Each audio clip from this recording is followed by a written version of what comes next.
दोस्तों, क्या आपको पता है सन 1000 में इंडिया कैसा दिखता था या फिर उस समय के लोग कैसा जीवन जीते थे।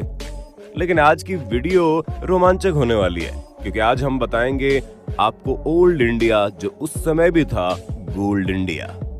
आज से 1000 साल पहले हमारा भारत पूरी दुनिया का सबसे बड़ा अर्थव्यवस्था था।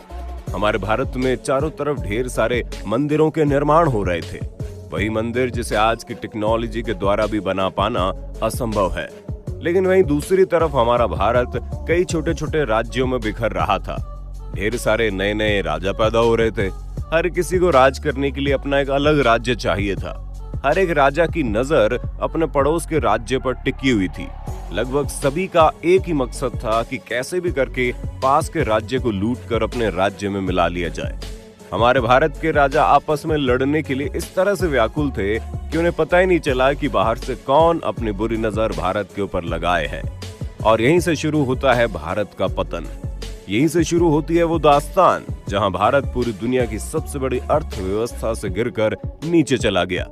जिस जगह पर कभी भारत हुआ करता था, आज उस जगह पर अमेरिका है।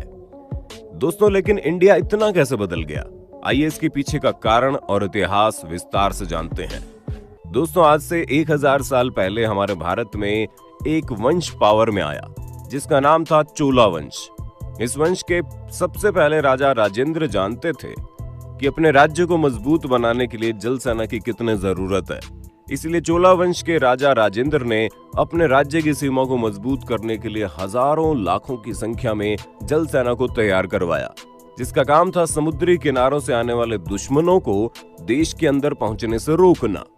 अपने जल सेना के दम पर चोला वंश के राजा राजेंद्र ने अंडमान निकोबार द्वीप समूह, लक्षद्वीप और श्रीलंका जैसे क्षेत्र को भी अपने अंडर में ले लिया था। चोल वंश ने अपने पावर को इतना अधिक बढ़ा लिया था कि इन्होंने बंगाल और बिहार के राजा महिपाला को भी हराकर उसे अपने कंट्रोल में ले लिया। यही वो वक्त था जब हम पूरे भारत में एक से बढ़कर एक मंदिरों का निर्माण हुआ। दोस्तों, भारतवर्ष में मंदिरों के निर्माण के पीछे भी एक बड़ी अनोखी दास्तान है। मंदिरों को बनाने के पीछे खास मकसद हुआ करता था। जब भारत में उस वक्त किसी मंदिर का निर्माण होता था तो दूर दूर से लोग वहां आते थे। दूर दूर से लोगों के आने की वजह से वहां पर दुकानों का खुलना शुरू हो जाता था। दुकान खुलने की वजह से धीरे धीरे लोग वहां पर बसने लगते थे। समय के साथ साथ वहां पर छोटे छोटे गांव बनने लगते थे और धीरे धीरे वहां पर व्यापार के साथ साथ गांव भी बहुत बड़ा हो जाता था। और इस तरह से जो भी राजा अपने इलाके में मंदिर बनवाता था उसका इलाका और भी बड़ा हो जाता था। यानी उस वक्त के राजा मंदिरों का निर्माण अपने धर्म के साथ साथ अपने राज्य के विस्तार के लिए भी करते थे। यही वजह है कि उस वक्त सभी राजा अपने अपने राज्य में बड़ी से बड़ी मंदिरों का निर्माण करवाते थे।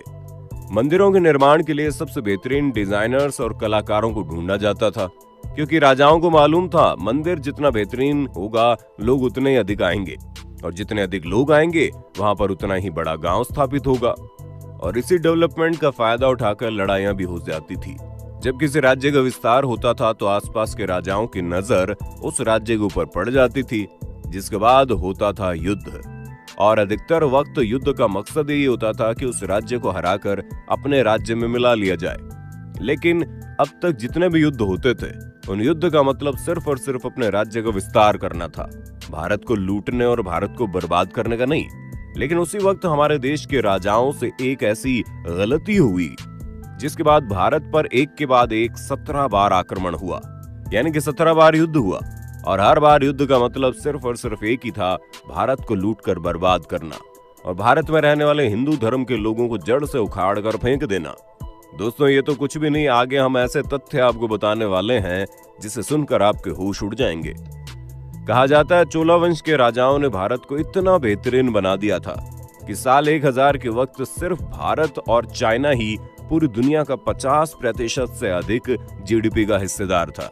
यानी उस वक्त पूरी दुनिया की जीडीपी जितनी थी उसका 50% सिर्फ इंडिया और चाइना था। यही वजह है कि धीरे धीरे भारत के ऊपर बाहरी देशों के लोगों की नजर पड़ने लगी और जिसने सबसे पहले अटैक करने की कोशिश की थी उसका नाम था महमूद गजनवी। दोस्तों, गजनवी भी अच्छी तरह से जानता था कि इतनी दूर से आकर भारत को हराकर भारत पर राज करना आसान नहीं है। यही वजह है कि गजनवी सिर्फ और सिर्फ भारत पर आक्रमण करके भारत को लूटने की कोशिश करता था। दरअसल महमूद गजनबी से पहले महमूद गजनबी के पिता भी भारत को लूटने की चाहत में भारत पर 3 बार आक्रमण किए थे। लेकिन उस वक्त पंजाब में एक हिंदू राजा था जिसका नाम जयपाल था। गजनबी के पिता जब भी भारत पर आक्रमण करते, जयपाल के हाथों उन्हें शिकस्त खानी पड़ती थी। जिसके बाद आया महमूद गजनबी। महमूद गजनबी इससे बाहर अपनी सेना को और बड़ा और ताकतवर बनाकर लाया था। और अब महमूद गजनबी का सैनिक इतना बड़ा हो चुका था कि जयपाल कुछ ही दिनों के भीतर गजनबी से हार गए। जिसके बाद जयपाल ने अपने राज्य का भार अपने बेटे को देकर अपनी जान दे दी। महमूद गजनबी ने सबसे पहले भारत के जिन इलाकों पर आक्रमण किया वो इस वक्त पाकिस्तान और अफगानिस्तान बन चुका है। महमूद गजनबी हर बार भारत आता, यहाँ पर कत्लेआम मचाकर ढेर सारा खजाना लूट कर चला जाता। राजा जयपाल की तरह उनके बेटे ने भी गजनबी को बराबरी की टक्कर दी, लेकिन गजनबी ने उसे भी हरा दिया। जिसके बाद वो लगातार बार बार तबाही और लूटपाट मचाता रहा और अपनी आखिरी और 17वीं अटैक गजनबी ने सोमनाथ टेम्पल पर किया, जहां उसने राजपूतों से 3 दिन तक युद्ध किया और जीत अपने नाम कर ली। कहा जाता है आखिरी लड़ाई में उसने कुल मिलाकर 200 लाख दिनार भी लूट लिए थे।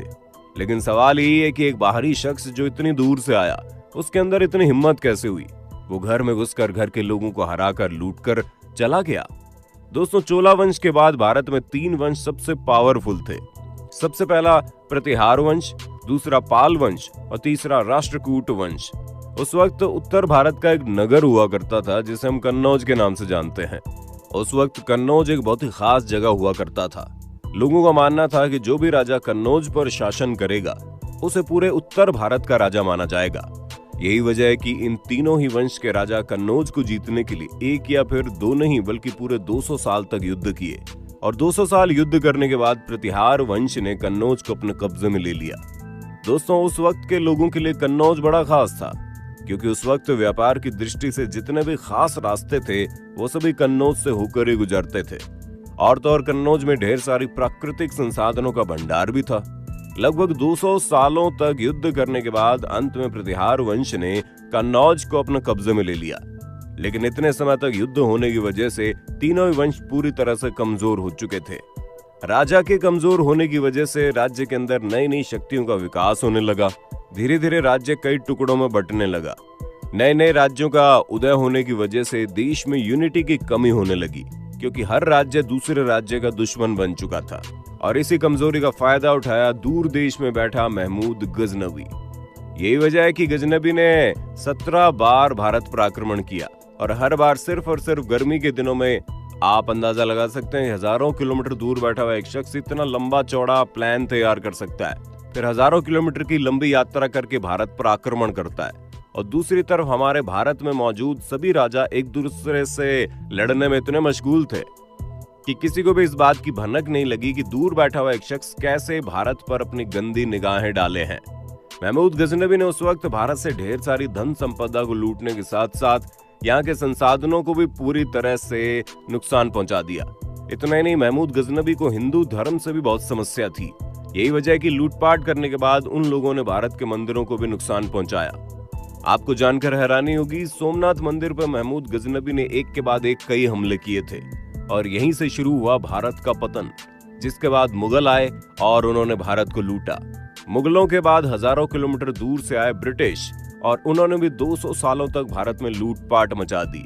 और जिस तरह से आज से 1000 साल पहले भारत में ही रहने वाले राजा एक दूसरे से लड़ाई में मशगूल थे, ठीक उसी तरह आज भी हमारे भारत में सैकड़ों तरह की राजनीतिक पार्टियां एक दूसरे से लड़ने में व्यस्त है।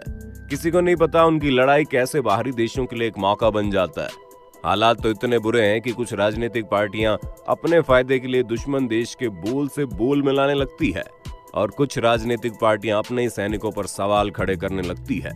खैर, इस बारे में आपका क्या कहना है? अपनी राय कमेंट में देना। वीडियो अच्छी लगी तो लाइक कीजिए, हमारे चैनल को सब्सक्राइब करके बेल आइकन